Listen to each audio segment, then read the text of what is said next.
Because I can see here, how did I do it?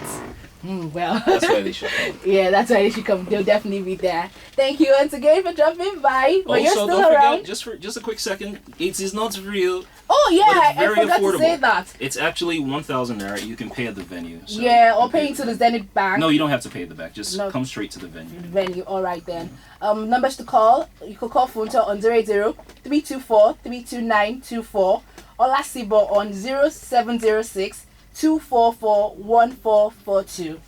Once again, Funto on 0803-24-32924 or Olasibo on 0706-2441-442.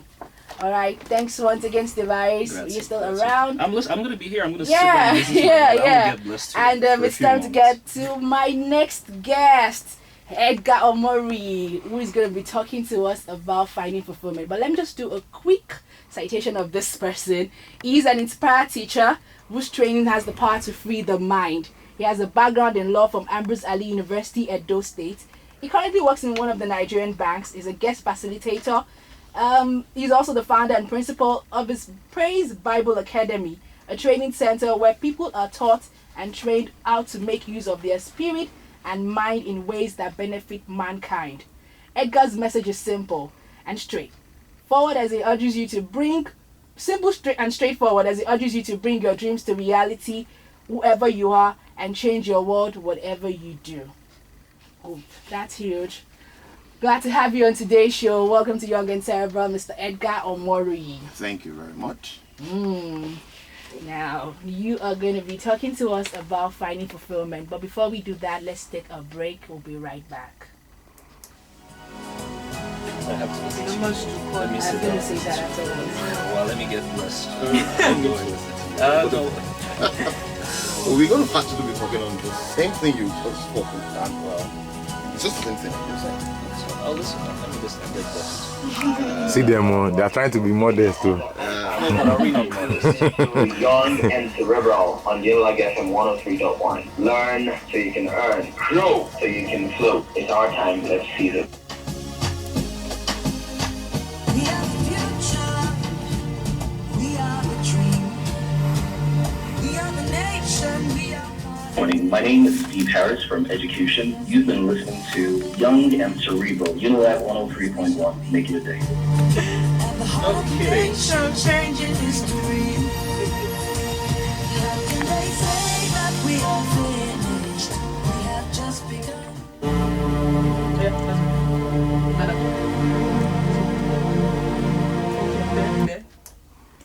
Welcome back. It's still Young and Cerebral on Unilag 103.1 FM. And before the break, I told you I had a guest in the studio already, Mr. Edgar Omoruyi, and he's going to be taking us through today's topic, finding fulfillment.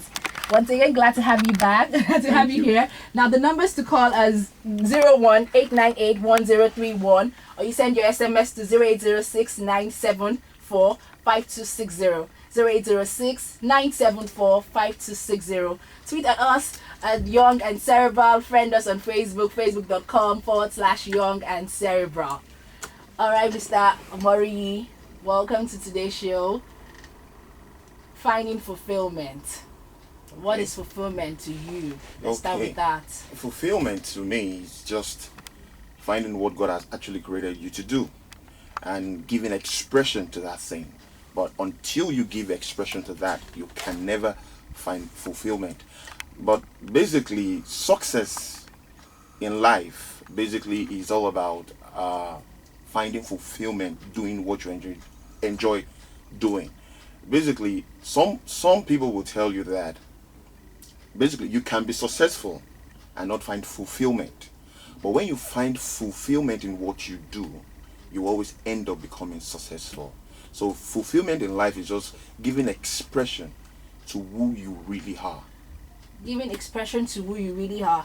So what is it that people are doing wrong that makes them not find that fulfillment? Well, there's a lot of things that people do wrong. Basically, some actually go after other people's experience. They build their life, or they decide or take decisions based on the experiences of others, which is not even in line with their own passion? Well, they I mean, there's a lot of 1,000,001 excuses, just like what a friend of mine once said, saying, there's nobody there to help me, wrong education, qualification, no godfather, no godparents, no contact, no connection, that I wasn't even born into, and a wealthy family. But those are just excuses, though, really. If you really, because your passion in life is actually where your money is. Now, could you expand on that a bit? Your passion in life is where your money is. Okay, let me just give you a simple definition. A simple definition of money. Money simply means money is just a reward for service or product rendered. That's just money. Meaning that if you look around you right now, you will see that basically people, the exchange of money is as a result of whether the product you're offering or the service you're giving. It could be tangible or intangible thing. So that is just what money is all about.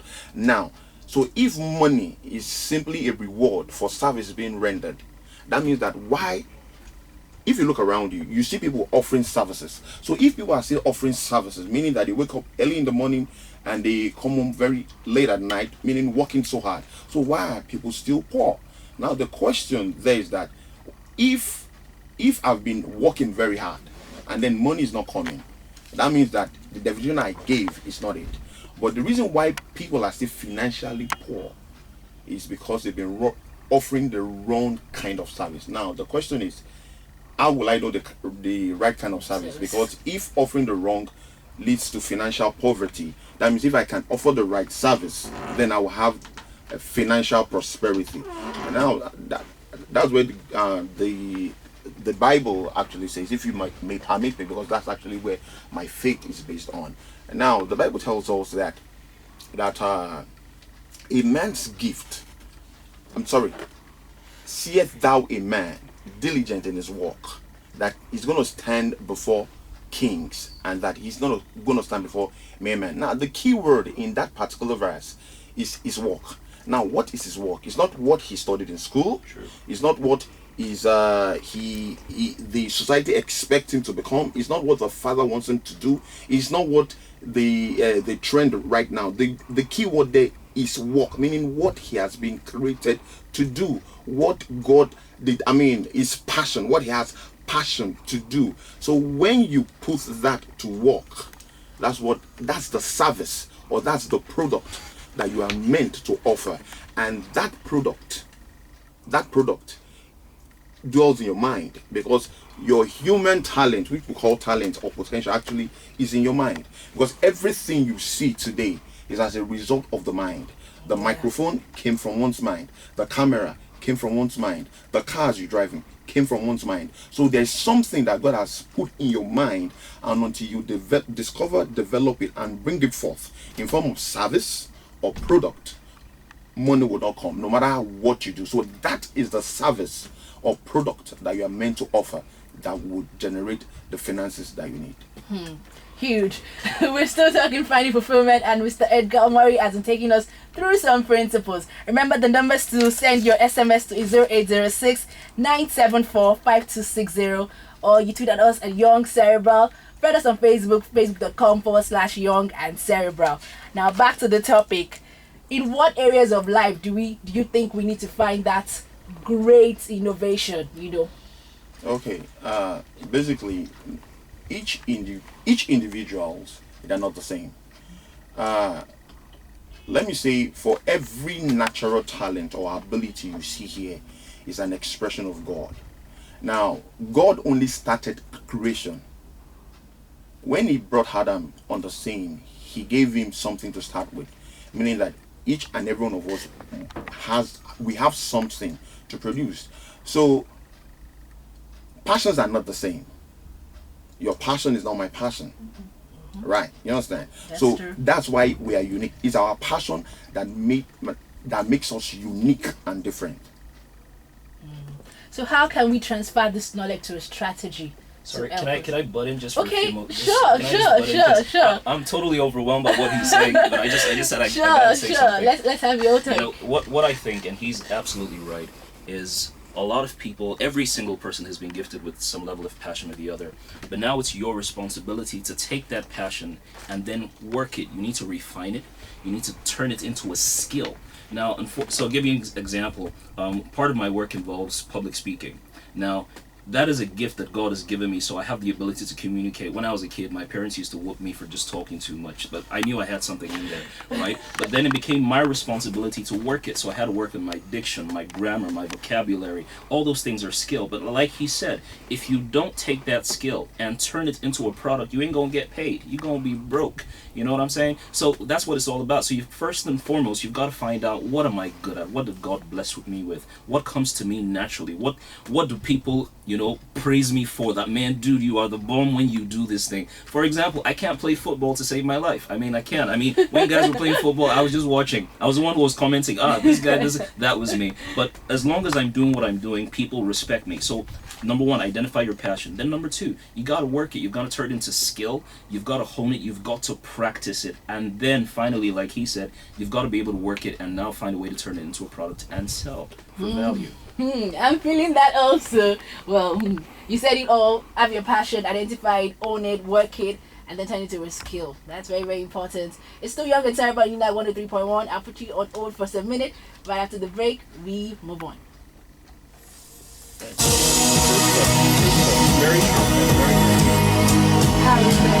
Oh my goodness. We are the future. We are the dream. We are the nation. We are part of this.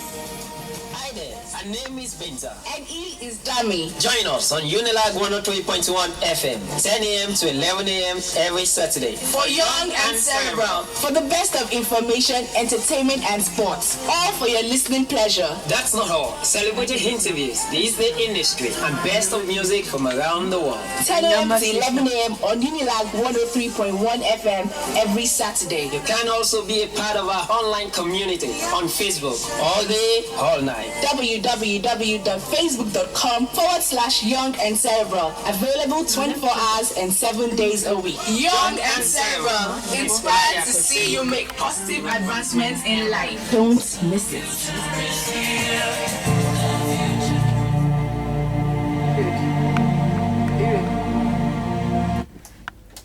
It's still Young and Cerebral on Unilag 103.1 FM, and we have been talking finding fulfillment. My guests are still here, and they've been doing good justice to that cause. Back to Mr.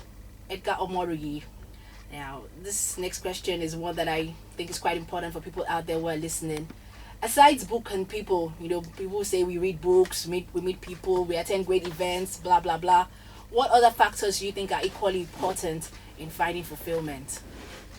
Well, basically, one of the factors that is really, really, really important in finding fulfillment. Someone said that he that asks for direction never misses his road.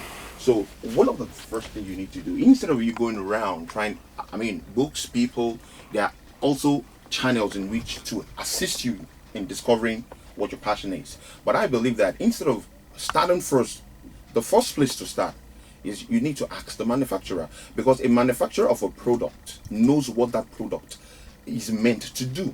So while running around asking another product to tell you what you are supposed to do, I believe the first thing you need to do is just talk to God. And talking to God has nothing to do with anything extra special. It's just the way you talk to your friend. That's the way God is. Just ask him, what am I created to do? Because even he himself is even more excited to tell you what he has created you to do. He wants you to know, because he wants you to fully express yourself. And until you do that, the satisfaction, the happiness, the joy in life, you will never discover that. So what would you say drives growth and expansion? What drives growth and expansion are two things: passion and knowledge. Passion and knowledge. Okay. Now, we earlier in the week we posted this. Every time on the show, when we have topics like this that are very, very important to people's lives, we kind of post it on our Facebook pages to get their comments and feedbacks. And one of the reactions we got to that is this from an anonymous listener, and here it does. Maybe you've heard about a guy whose life goal was to climb a certain mountain. When he finally reached the top, he was terribly disappointed. There was nowhere else for him to go, and something was still missing in his life. It's like the artist who gets depressed after winning the Grammys or Eddies. My university experience was a lot like having achieved everything that people told me would make me fulfilled. Being in a fraternity and other campus organizations, having lots of fun, partying, making good grades, and spending time with the opposite sex, I was really attracted to. Bingo! Everything that I wanted to do and achieve while in university came to pass. And yet, when I got to the so-called top of the mountain, I was still unfulfilled. Something was still missing, and I had nowhere else to go. Of course, no one knew I was feeling this way about life. On the outside, I didn't show it. Ironically, I sensed that many of the guys in my organization looked up to me. Sometimes they wished their lives were more like mine. They didn't know how unfulfilled I felt. There was, however, another group of guys I saw around. I called them Oversabi. Even though I made fun of them, I was always looking for reasons to condemn them. There was something about them I couldn't get over. They didn't seem to be missing anything. They seemed to have the real fulfillment I was looking for. They seemed to know the meaning of life. I wanted to have what they had, though I couldn't put a finger to it. But I honestly know how it felt, and I wanted it badly too. I'm hoping this letter gets read today, and maybe you guys might just have something for me with today's show. Many thanks and keep up the good work. Anonymous listener. Now, when I read this guy's letter, I asked myself, is it that some of his past experiences are actually coloring his perspective about life now? Or is just trying to make a story out of something that's not real? Well, basically, from his letter, you see that his past experiences are actually affecting his decisions right now. And let me say, you see, every one of us, we have our own experiences.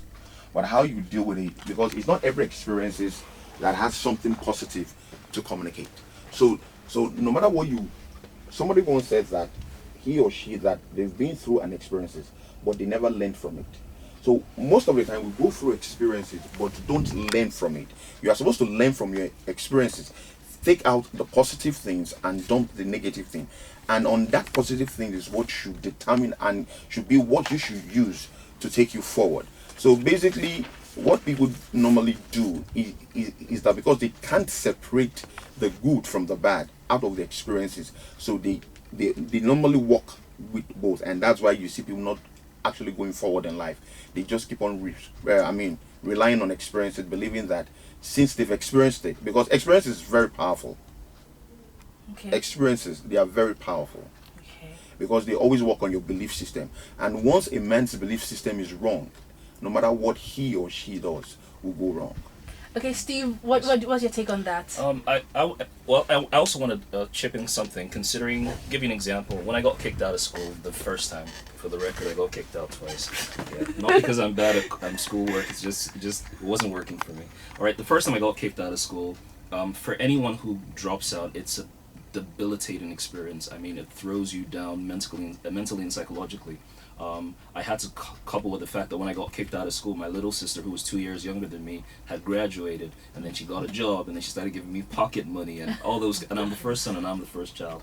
And then I got back into school, and I spent 7 months there, and my classmates, by this time I was about 26, and my classmates were 16-year-old girls and 18-year-old boys. And like he says, sometimes it's not what you go through, it's how you respond to what you go through. And when I was going through all of that, I remember I had a huge self-esteem problem, because this is someone who should have finished school like way back when, and now you're mingling